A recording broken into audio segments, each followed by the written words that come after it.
即使在这个风平浪静的这个经济数据下面，我们看到国债殖利率其实是它反映出一个很重要的一个信息，就是说投资人对于美国的财政纪律，对于美国的政治的稳定，对于你的这个经济的未来的展望，是不是还是有像以往这样子的信息？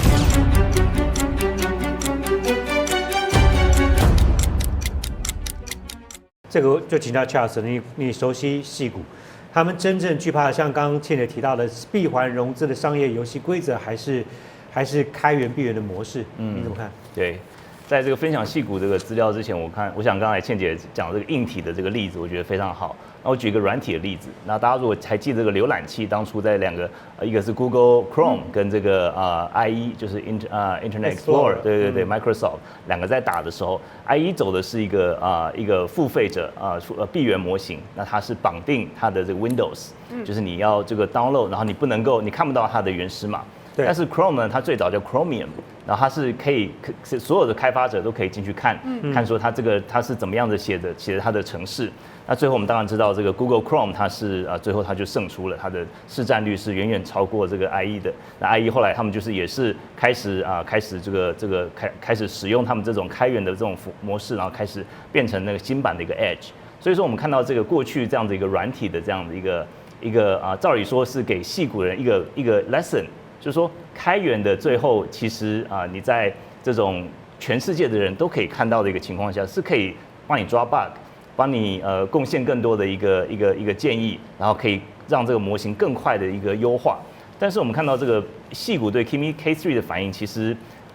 是比较保守的，而且甚至就是退缩的。然后像我们看到，当然不同的人有不同反应啦。像马斯克他是一个比较竞争型的反应，他就认为说他首先肯定这个模型，但是他说这个也是顺水推舟，认为说美国政府应该在加强的这个 data center， 不要这么多条条规规，让我们开始这个放开手脚去大干一场这样子。那像这个黄仁勋，他也是比较拥抱型的反应，他是在 那毕竟他是晶片层啊，他毕竟是希望全世界都用他的晶片，对。那但是我们看到防御型的这个反应呢，就像 OpenAI、Anthropic， 因为他们就是其实竞争对手，他们是这个模型层的这种反应，所以我们看到，但是他们大部分最后都是他们的第一个反应吸反射，就是希望美国政府能够想办法保护我们，开始建这个墙。然后看怎么样来这个 NVIDIA 你不要再卖给中国了，然后你不要让他们更加的强大。但是他们就是除了这个之外，好像是没有一个更好的一个方法。这个其实我觉得是有点有趣的一个情况，因为在2年半前当 DeepSeek 出来的时候，那时候美国他们的这些 AI 的公司，他们还认为说这是2个赛道，他们认为这是一个有区隔的市场。就是中国还落后这个美国的 AI， 好像是说本来是说5年，本来说10年，后来说5年，但是没想到在短短几个月就好像是只落后了，好像1年不到，还几个月的时间而已。所以我想这个美国他们目前看到的一个事实就是说，这 Kimi 啊、DeepSeek 啊、GLM 这些已经接管了这个全世界这些开源模式的主导权了。然后美国呢，他们就是不断的在退缩，然后这个角色已经在股价上已经反映出来了，他们已经开始暴跌了。刚廖教授提到这个 Explorer 跟 Chrome 这个大家非常有感，因为我们都是用过这2个不同的搜寻引擎长大的哈。那你提到这2个例子，然后你后面还加了一个说，当时这个 lesson 这教训他们好像没有学到，这个很正常啊。前面闭源的时候我能独揽先赚饱再说，后来开源我是被迫的，那只好开了嘛。对，这个逻辑上是符合人性的。对，所以他们现在是走一样的事情嘛。对，状况。我想他们最后可能就是目前他们还在观望，这就是为什么我说今年其实是还蛮关键的一年，因为我想 Kimi 他们现在的打法就是现在他们就是一个性价比，因为性价比等它扩散之后呢。那他们现在最高就是比较闭源模型，他们还是有他们的地盘，因为他们这个神话还没有被打破。那接下来就是可能看下半年开源生态能不能够真正开始蚕食鲸吞，这个就是他们原本这个。你自己怎么预测嘞？我认为呀，我觉得这个其实是很难预测的，因为我想这个 AI 的这个一日数变啊，所以我也不便做太多预测。不过我想这个矽谷应该要从过去的这些要好好的学一些教训，这些开源的模型其实是有它最根本的一个优势在里面的。好，刚刚廖教授提到了矽谷 AI 阵营，其实也分两派哦。你刚刚提到像是 OpenAI 跟 Anthropic， 他们是希望能够美国政府尽量能够限制跟保护，要保护自己的美商，要限制大陆的开源模型。不过马斯克跟黄仁勋他们是力挺开放，其实这也不难理解，因为在这个 AI 的世界当中，黄仁勋他们做的只要偏硬体的。如果你是开源的话，就有更多的企业需要做自己的小模型，那它的晶片可以卖到更多的市占。他当然是希望能够主张开放，所以从这个角度来讲，不难理解。黄仁勋跟马斯克他们比较偏硬体的话，当然希望能够开源，企业更需要做自己的模型，他们可以卖更多的晶片。那 OpenAI 跟 Anthropic 他们限制有他们限制的理由。不过最后在这个区块，我想做一个最后的问题了，请教倩姐，你的观察，这场 AI 竞争的本质是在比拼技术，还是在比拼国家的产业体系跟资本的模式？因为我们刚刚提到资本模式是非常不一样的。那如果美国 AI 高估值未来面临修正，而中国大陆的实体产业持续在升级的情况之下，是否现在中美两国的综合国力到了一个拐点？刚才特别讲那个 bifurcation point 啊，就是你刚刚讲的都对，比技术、比国家战略、比资本、比最后的市场，我觉得比较重要的是，我们看现在两个不同的 AI 模式。美国的模式呢，当资本支出到了一定程度，金融去支撑它了以后，它其实还是希望能够做全球规则跟未来全球制度的一个书写者啊，就是最后的全球的规则是由他们书写的。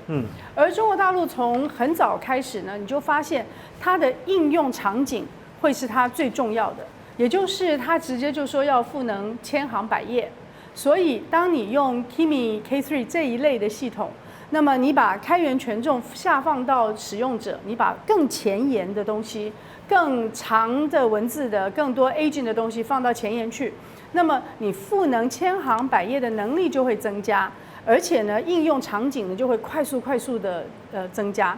所以这两个发展的路径，一个是做全球的整个的规则跟平台制定的书写者。另外一个呢是直接放到实际的千行百业的场景作为核心的发展路径，在我看来呢，中国大陆的路径会更快、更直接。你看起来有很多地方，也许美国觉得还比不上我们，因为我们更前沿。可是你的实际落地的应用场景的速度会非常的快。那么这些所有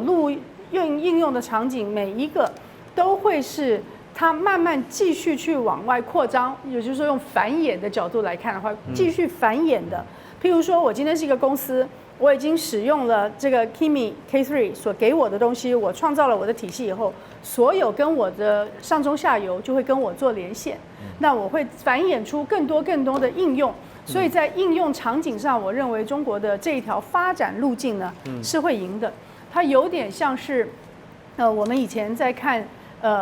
Beta 跟 VHS， 其实 Beta 是一个比较好的系统，可是 VHS 在市场赢了，因为美国选择了它，所以最后市场打赢了科技上面的绝对优势。现在我认为不是说谁输谁赢，而是你的确就会有两种用途。譬如说永康跟我，昨天我在做一个 presentation， 我当然我就会用 ChatGPT 啊，我也会用豆包啊，我会用这些大模型。可是今天我若是一个公司呢，我是一个纺织工厂，我是一个农业基地，我是一个新的这个黑灯工厂。那么我最近参观了好几个黑灯工厂，那我可能会直接用 Kimi K3 去帮助我从小的地方一直建立到我自己的生态圈。所以他们会有不同的应用场景，两边的推波助澜，一个用过去的名词说就是 B to C 啦，因为我们是 C。另外一个呢，它在 B to B 的部分会有非常大的优势，尤其是它开源权重给了人家以后呢，它会有非常多的开发者，那这些开发者就会对赋能千行百业这件事情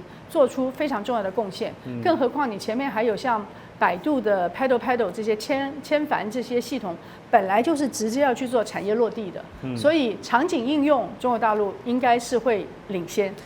大陆对于市场驱动、市场分不同的层次来讲，这个向来是做的比较快又细。所以你刚刚讲的国家战略嘛，这里就有一个国家战略层。好，以上大家应该都听懂了哈，听不懂的话就麻烦再2刷一次哈，帮我们增加流量。接下来我们就来关注一下中美下半年的经济一些数据跟预测，请两位专家帮我们来做分析了。我们先来看美国的部分，美国最新的重点经济数据跟大家报告，7月份的消费者信心指数是从6月的92.2下跌到了90.8，连跌了3个月。6月份的消费者物价指数 CPI 年增率降到了3.44，核心 CPI 年增率降到了2.58。那6月份的失业率降到了4.2，创下1年来的新低。失业率的部分呢，这个低让大家比较有点意外。不过我们来看。另一方面，美国长天期的公债殖利率一路上冲到了这几年的高点，反映市场对于通膨、财政赤字还有庞大的发债需求的一个担忧。其实美国的经济数据上面并没有明显的衰退，股市也相对是在高档。虽然说这一段时间我们看到科技股跌得比较重，但是它的债券遭到了抛售，殖利率一路攀升，这背后透露了什么讯息呢？请教廖教授。是，我想看到这个经济的数据好像就是冷冰冰的而且感觉没有什么波动。即使说好像 CPI 稍微降缓了一点或者说这个失业率好像是维持在这样子一个很低的水准。但是我想这个美债其实是透露出很多信息。我们看到市场上的美债越多的话，那价格就降低，这殖利率就升高嘛。那高盛目前估计2026年短天期的这个T-bill 它会高达8270亿。相较起去年才3600亿的量体而已，今年是不只是 double 还要再多，所以我们看到这换句话说就是投资人要开始要求更高的这个回馈，更高的报酬，我才会买你的东西嘛。不管是短天期的这个 T-bill 或是长天期的 T-bond 都在上升。那我想这个主要是有3个原因，其实是这3个原因都跟我们刚刚看到这些经济的数据或是这些 fundamental 是有点脱节的。首先我们看到就是地缘政治还有政策的不确定性。我们看到这个川普还在跟伊朗在打仗，那这个川普就是关税又反反复复，那很多人就是对于美国这身为一个全世界最大的这个老大哥，不管是在经济、军事、政治上，你们的这个稳定性，或者说你们政策的确定性，已经开始有一些相当多的裂痕跟怀疑了。因为如果说一旦有这种不确定性的时候，当然就是你要增加这个市场就会要求溢价嘛，是要求这个 premium， 然后来补偿我一点，我买你的这个国债的一个风险。再来就是我们看到通膨的预期，这个就是跟着这个伊朗打仗有关系嘛。这个能源虽然说我们看到核心的 CPI 虽然说是可以剔除能源的，但是能源其实它是渗透到每一个各行各业最后到这个工资各方面的交通费等等的。那我们看到高涨的能源价格会最后就是会让 CPI 让通膨还是在这个起死回生。那如果说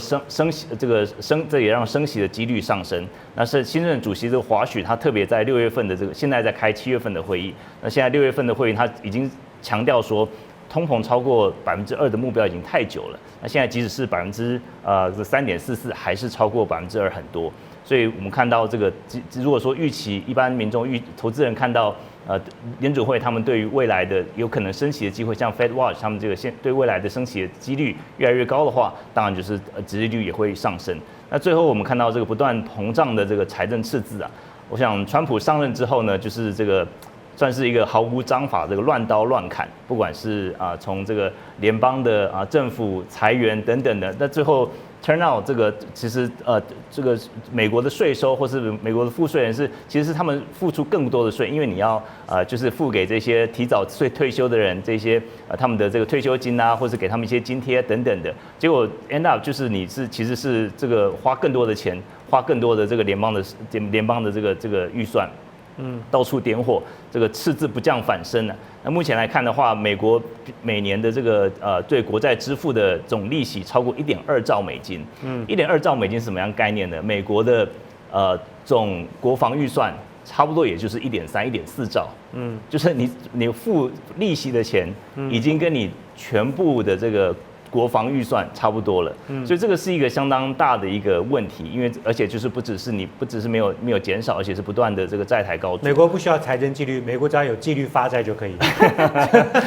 连发债好像都没有什么纪律，我们看到没有纪律，看到这个指数型上升，所以我想这个其实即使在这个风平浪静的这个经济数据下面，我们看到国债殖利率其实是它反映出一个很重要的一个信息，就是说投资人对于美国的财政纪律。对于美国的政治的稳定，对于你的这个经济的未来的展望，是不是还是有像以往这样子的信心？过去美国是一个低通膨、低利率，然后这个我们知道全世界最稳定的，甚至比黄金还值钱的，还这个 desirable 的这个资产，现在已经变成一个高供给、高债务、高波动的一个财产。所以我觉得这个其实是投资人在透露出了一个信息。所以廖教授讲的是，美国的所有的经济数据是风平浪静，但是实际下背后反映的是暗潮汹涌啊。这个美债被抛售的，你刚刚讲了3个，包括了美国政策不稳定、通膨，还有这个升息带领的殖利率的上升，还有那下半年其实还有一个关注，包括了不管是俄乌战争会不会停止，或者是美国的大选，还有其他几个关注的重要的亮点。倩姐怎么看美国下半年的经济？我觉得下半年刚才廖教授讲得非常好啊，他在举债的这个部分呢，会有2个非常大的趋势，一个是我们前面讲的，就是科技企业的发展。目前如果说在华尔街做一些调整之后呢，可能它在很多的企业来说，都必须要做企业的融资，就是去举债来支撑它的发展。同一时间呢，它的 Fed， 因为我们已经知道高居不下的国债跟更多的国家介入的这些发展计划呢，会使得它没有别的路径，只能用发债来支撑。所以政府债跟企业债呢都会双双的往上。那往上的结果就是它的利率就不会往下压低，因为它会有更多的往上的这个上浮的压力。所以它就回到了我们一直在讲的这个美元体系的分差。如果全世界都觉得美国是最安全、最保险，它的美元资产会最高升值的地方，那么美国就可以把全世界的储蓄，包含了各个国家的那个 reserve 啊，就是储蓄的那个，可以化成美国的国债、美国的股市、美国的债市，然后在 AI 做投资。只要全世界的人都认为美国还是一个最安全、稳定、最有资产升值可能性的地方，就是这个美元体系的优势是被信任的。那如果美元体系的信任逐渐的开始降低，那事实上有更多的国家开始做少美元化，因为美元用美元体系来作为核武器来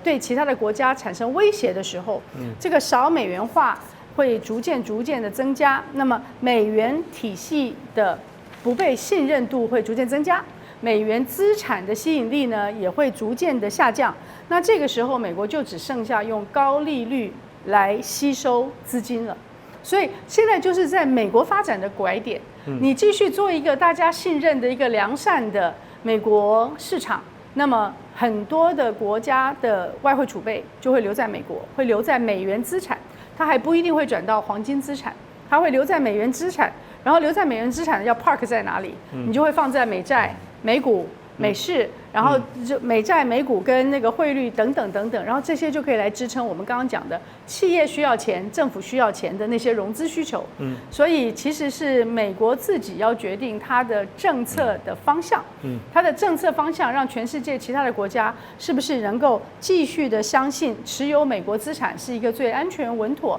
并且有长期成长的可能性。我们刚刚之前上一段聊 AI 估值啊。那其实这一段你可以把它想说是美国梦的估值啊。那美国之外呢，中国大陆我们给大家一个数字，美国主导全球供应链重组，加速去红供应链。不过大陆官方的数据显示，在今年2026上半年，将近4800家企业外企是追加对于中国大陆的投资，高技术产业引资增加了33.2%，创了历史新高。那这有人说就立刻打脸，说外资撤离中国论。等一下可以请教廖教授。不过先请教倩姐的是，中国经济的表现 ，GDP 第一季成长是5.0%，第二季成长4.3%，外热内冷 ，AI 相关的产品外销热，内需低迷，然后房地产难解。北京年度的目标是定在4.5到5之间，所以上半年第一、二季加起来平均的话是有撑住了。那下半年比较担忧的是地方债，还有依旧是房地产。你怎么看现在北京的内外挑战重点？我觉得看北京的内部挑战的重点啊，除了看它是不是有效的把它的升值，就是新质生产力，把它整个这个制造部门呢往新质生产率去推，然后在这个部分叠加上服务业以外，它能不能够有效的刺激这个民间消费？民间消费最近在大陆的朋友就知道有很多国补啊，就是国家补贴，就补贴你去买各种各样的新的东西。那还有现在的夜间经济，每一个地方大家出去出游旅行都是这些民间消费的。那么在这些努力之后呢，有一个抵消的冲击的力量，是因为在中国大陆因为竞争非常强烈的缘故，很多的价格是往下的。是，所以你卖了很多东西呢，可能在数字上看来可能不是那么亮丽，但是一般人所能够享受的服务跟产品的品质其实是非常高，可是价格是往下加的，所以有一个叫做 asset deflation， 这是我们在经济上面很少见到的情况。从打房开始，你的资产往下缩的那个资产紧缩和所有的消费中间的消费产品的下降呢，是中国大陆看数字的时候要特别小心的一个事情。